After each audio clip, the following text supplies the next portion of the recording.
हिंदी कहानियाँ एक ऐसी विद्या जो जीवन को परिस्थितियों को अपने में लेकर उलझी हुई समझ को सुलझा देती है। हिंदी कहानी हमारे व्यक्तित्व को एक दर्पण की भांति हमारे सामने प्रेषित करती है, जिनसे हमें अपने कर्मों का बोध होता है। दोस्तों, माना कि कहानियाँ काल्पनिक होती हैं, पर कल्पना परिस्थिति के द्वारा ही निर्मित होती है। पाठकों को लुभाने एवं बांधे रखने के लिए कई बार भावों की अतिशयोक्ति की जाती है, लेकिन अंत सदैव व्यवहारिक होता है, यथार्थता से परिपूर्ण होता है। दोस्तों, यही नहीं, कहानियों के कई रूप हैं। प्रेम, नफरत, देशभक्ति, शौर्य, दुख, खुशी, भूत पिशाच, जासूसी आदि ऐसे कई भाव। आम तौर पर शिक्षाप्रद छोटी छोटी कहानियाँ, प्रेरणादायक कहानियाँ, जासूसी कहानियाँ पाठकों को बहुत लुभाती हैं। यह एक दर्पण की तरह उनका मार्गदर्शन करती है, और वही कहानियाँ छोटे छोटे बच्चों को सही गलत की पहचान कराती हैं। कहानियों के जरिए उन्हें नीति का ज्ञान होता है, उनमें संस्कारों की वृद्धि होती है। कहानियाँ इसलिए इतनी प्रभावशाली होती हैं क्योंकि उनमें पात्र होते हैं, संवाद होते हैं जो दिल और दिमाग में जगह बना लेते हैं, जिन्हें व्यक्ति आसानी से स्वीकार करता है और याद भी रख पाता है। यही कारण है कि कहानियों को सर्वांगीण विकास के लिए सबसे सुंदर विद्या समझा जाता है। यक्ष के 7 स्वर्ण से भरे घड़े। मैं ये कहानी आपको आज सुनाने वाला हूँ। मनु नामक एक गरीब व्यक्ति था। उसका स्वभाव मधुर और शांत था, और उसमें उतना ही संतोष भी था।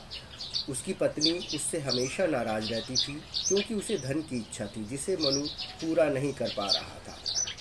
एक दिन मनु को कुछ धन की आवश्यकता थी।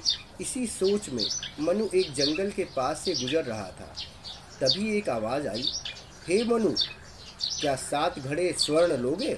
तुम्हारा मन दुखी है, इससे तुम्हें संतोष मिलेगा।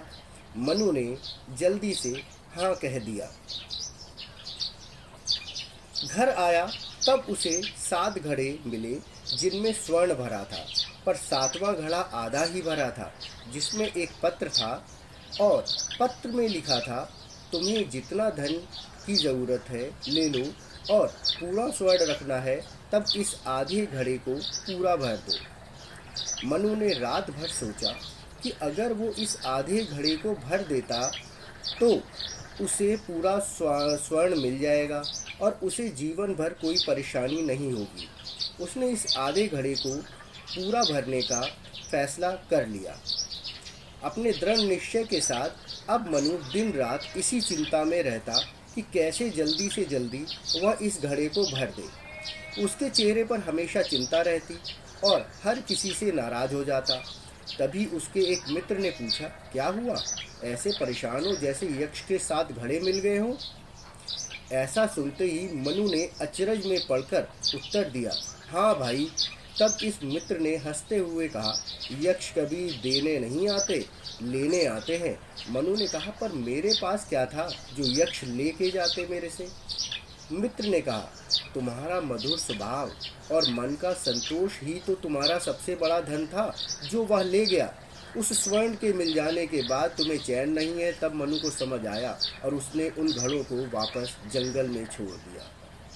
मित्रों, इस कहानी के माध्यम से हमें ये शिक्षा मिलती है कि मनुष्य को सबसे बड़ा धन संतोष है। अतः हमारे पास जो है, जितना है, हमें उतने में ही संतोष करना चाहिए।